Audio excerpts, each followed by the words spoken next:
पश्चिमी समाज में हम लोग ऐसा क्यों महसूस करते हैं कि हमारे जीवन में हर दिन आने वाली परिस्थितियों को संभालने के लिए भावनाओं के बजाय बुद्धि ज़्यादा महत्वपूर्ण है?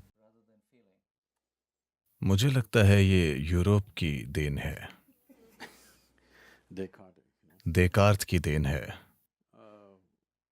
मुझे लगता है कि लंबे समय तक मानव समाजों ने जीवन चलाने के लिए संघर्ष किया है। जब आप जीवित रहना चाहते हैं तब आपकी भेदभाव करने की क्षमता सबसे महत्वपूर्ण गुण होता है, वरना आप जीवित नहीं रह पाएंगे। जब तक हम ऐसे समाज नहीं बनाते जहां सभी अपना जीवन चला सकें, तब तक ये नहीं रुकेगा। तो यही वजह है कि पूर्वी समाज बुद्धि का इतना सहारा नहीं लेते थे, वे बुद्धिमत्ता का सहारा लेते थे। इन दोनों में बहुत फर्क है, पर शायद अंग्रेजी भाषा में बुद्धिमत्ता के अलग अलग पहलुओं के लिए कोई शब्द नहीं है। संस्कृत भाषा में आपकी बुद्धिमत्ता के कम से कम 8 आयाम हैं, तो बुद्धि उनमें से सिर्फ एक है। जीवन चलाने की प्रक्रिया के लिए बुद्धि बहुत उपयोगी है क्योंकि ये भेदभाव करने की क्षमता देता है। अगर आप बुद्धि से कुछ पता लगाने की कोशिश करेंगे, मान लीजिए आप इस फूल को अपनी बुद्धि से जानना चाहते हैं, आप देखेंगे कि आप केवल एक चीज कर सकते हैं, इसकी पत्तियां तोड़कर इसे जानने की कोशिश। चीरफाड़ ही बुद्धि का तरीका है। तो अगर आप अपनी माँ को जानना चाहते हैं तो प्लीज चीरफाड़ न करें, ठीक है? जीवन ऐसे नहीं चलता। अगर आप जीवन की संपूर्णता को जानना चाहते हैं तो बुद्धिमत्ता के दूसरे आयाम जरूरी हैं, क्योंकि बुद्धि ने हमें जीवन चलाने और दूसरों पर रौब लगाने की क्षमता दी है।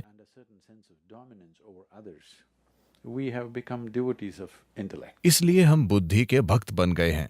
बुद्धि एक अद्भुत चीज है, कोई सवाल नहीं है, पर आपको समझना होगा कि इंसानी बुद्धि उस सीमित जानकारी के आधार पर काम करता है जो इसने इकट्ठी की है। ये बिल्कुल नई चीज नहीं खोज सकता। आप जो पहले से जानते हैं उसी को प्रोजेक्ट करके दूसरे आयाम की कल्पना करते हैं, और आप अपनी जानकारी से कभी भी किसी अनजान आयाम में प्रोजेक्ट नहीं कर सकते। इसीलिए मैं कहूंगा कि पश्चिमी समाज लंबे समय से ट्रेडमिल पर दौड़ रहे हैं। वे बहुत भागते हैं और फिट हो जाते हैं, पर वे कहीं नहीं पहुंचते। हाँ, फिटनेस बेशक होती है। ठीक है। अगर इंसानी पहचान और उसके झूठे रूपों से जुड़ने की बात करें, तो हम हमेशा एक खास पहचान क्यों पाना चाहते हैं? मेरा मतलब है कि पेंसिल्वेनिया में हर कोई सफ़ेद खूंटों के घेरे वाला एक बड़ा घर क्यों चाहता है? ऐसी चाहत कहाँ से आई है? क्योंकि ये समाज ऐसा है। रोल मॉडल का विचार बिल्कुल पश्चिमी विचार है। कुछ महीने पहले यहाँ एक महिला मेरा इंटरव्यू ले रही थी और उन्होंने पूछा, आपका रोल मॉडल कौन है सद्गुरु? मैंने कहा, मैं मॉडलों के साथ रोल नहीं करता। ऐसा विचार कभी मेरे अंदर पैदा नहीं हुआ। ऐसा कभी नहीं हुआ। मैं खुद को किसकी तरह बनाऊं, ये हमारे मन में ही नहीं आता, क्योंकि पूर्व में हमेशा ये देखा जाता है कि कैसे अंदर की ओर मुड़ें और अपनी गहरी क्षमता की खोज करें, न कि बाहर किसी और की तरह बने। ये चीज भारत के स्वाभाविक लोकाचार में है कि आप कोई और इंसान नहीं बन सकते। आप कभी भी और नहीं हो सकते, आप सिर्फ आप हो सकते हैं, और अपनी पूरी क्षमता को कैसे विकसित करें, यही सब कुछ है। पारंपरिक यौगिक उदाहरण कुछ ऐसे होते हैं। एक आम का पेड़ नारियल के पेड़ को देखकर सोचता है कि ये पेड़ लंबा है, मुझे भी ऐसा बनना है। वो एक अच्छा आम का पेड़ नहीं बन पाएगा। जीवन का हर रूप अनूठा है और उसका अपना महत्व है। जीवन के लिए बस यही जरूरी है कि उसके पूरे विकास के लिए जरूरी पोषण दिया जाए। अपना पूरा विकास करना ही वो इकलौता काम है जो आप कर सकते हैं, वरना आप दिखावा करते रहेंगे। तो समस्या ये है कि जब आप अपने बुद्धि से जिएंगे तो दो बातें गहराई से जुड़ी हुई हैं। जब आप अपने बुद्धि से जिएंगे तो आपके पास जानकारी बहुत होगी, पर आपको पता कुछ नहीं होगा। यही आधुनिक शिक्षा है। लोगों के पास जानकारी बहुत है, सभी बड़ी बातें कर रहे हैं। डिनर पार्टीज में आप देख सकते हैं, लोग धरती और मंगल के बीच की सटीक दूरी वगैरह बताते रहते हैं, पर इसका फायदा क्या है? बात बस ये है कि आप ऐसी जानकारी इकट्ठा कर सकते हैं। जानकारी उपलब्ध होने पर आप महसूस करते हैं कि आप सब जानते हैं, पर आपको कुछ भी नहीं पता। इससे आपको वित्तीय बाजार में शायद मदद मिल जाए, पर जीवन में जो जरूरी है वो जानकारी नहीं है। जीवन की गहराइयों तक पहुंचना जरूरी है। आपको जीवन में गहरा उतरना होगा, इसका अनुभव करना होगा। आप इसे जान नहीं सकते। अगर आप एक किताब पढ़कर या दिमाग में कुछ समझकर ये सोचते हैं कि आपने जीवन को जान लिया, नहीं, आपको अनुभव करना होगा। अनुभव की गहनता ही जीवन में सब कुछ है। तो अगर आप बुद्धि से जीते हैं तो नकल स्वाभाविक रूप से होगी और फिर रोल मॉडल बनते हैं। क्या मैं एक कहानी सुनाऊं? जी। मैं हमेशा अनुमति लेता हूं, क्योंकि जैसे ही मैं कहानी शुरू करता हूं, कई लोग सोचते हैं सोने का समय है, क्योंकि सिर्फ तभी उन्हें कहानी सुनाई गई थी।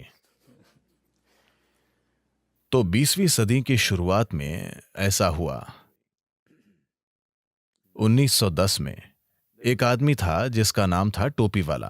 टोपी वाला मतलब टोपी बेचने वाला। लोगों का नाम कभी कभी उनका व्यापार दर्शाता है। तो वो भयंकर गर्मी में गांवों और शहरों में जाकर टोपी बेच रहा था। एक दिन दोपहर में वो थक गया था, तो वो एक पेड़ के नीचे बैठा, थोड़ा सा खाना खाया और सो गया। थोड़ी देर बाद उसकी आंखें खुलीं तो उसने देखा कि सभी टोपियां गायब थीं।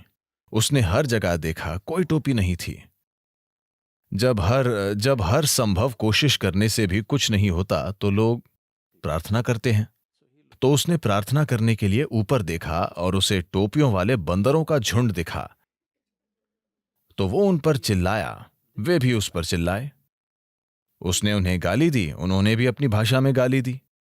उसने जो हाथ में आया बंदरों पर फेंका, बंदरों ने भी जो हाथ में आया उन्होंने उस पर फेंका। उसे समझ नहीं आ रहा था कि क्या करे, तो हताश होकर उसने अपनी टोपी जमीन पर फेंक दी। सभी बंदरों ने अपनी टोपी जमीन पर फेंक दी और वो उन्हें उठाकर अपना काम करने चल पड़ा। 2013 21 दिसंबर एक और आदमी टोपी बेचने निकला। उसका नाम भी टोपी वाला ही था और एक दोपहर वो एक पेड़ के नीचे जाकर बैठ गया। उसने अच्छे से खाना खाया, क्योंकि 21वीं सदी थी, और तुरंत सो गया। कुछ समय बाद वो जागा, टोपियां गायब। उसने इधर उधर नहीं देखा, सीधे ऊपर देखा। बंदरों का झुंड टोपियां पहनकर बैठा था। वो उठकर नाचा, वे भी नाचे। उसने अजीब से चेहरे बनाए, उन्होंने भी अजीब चेहरे बनाए। उसको जितने मजे करने थे उसने किए, फिर टोपी उतारकर जमीन पर फेंक दी। एक लंगूर जैसा बंदर जल्दी से नीचे आया, टोपी उठाई, उसके पास गया, उसे एक जोरदार थप्पड़ मारी और कहा, बेवकूफ आदमी, तुझे क्या लगता है कि सिर्फ तेरे दादाजी थे? तो पर्याप्त सबूत हैं। इस बात के सबूत हैं कि बंदर विकसित हो रहे हैं। ठीक है? जब आप अपनी बुद्धि की सीमाओं में जीते हैं तो आप वही पुराने शिकारी और बटोरने वाले हैं। शायद मांस, चमड़ा, हड्डियां और जानवरों के दांत इकट्ठा करने की बजाय आज आप जानकारी बटोरते हैं। आपको मंगल और सूरज के बीच की दूरी वगैरह पता है। Maybe you gather, but still the nature of the intellect is to gather. By gathering, आप ये सब इकट्ठा करते हैं, पर बुद्धि का स्वभाव बटोरना ही है। इकट्ठा करते हुए अगर आप इतना इकट्ठा करते हैं तो जिसके पास इतना है उसके आगे उसकी तुलना में आप बेहतर लगते हैं, पर जीवन का अनुभव आप बेहतर महसूस नहीं करेंगे। अगर आपने इतना इकट्ठा किया है और किसी ने इतना इकट्ठा किया है तो उसके आगे आप खुद को जीरो मानेंगे। तो बटोरना हमेशा तुलना पर आधारित होता है। आपकी अपनी चीजों का महत्व नहीं है, बस किसी और द्वारा इकट्ठा किया गया आपसे कम है। या दूसरे शब्दों में कहें तो आप किसी और की कमियों या असफलता का आनंद लेना शुरू कर देते हैं।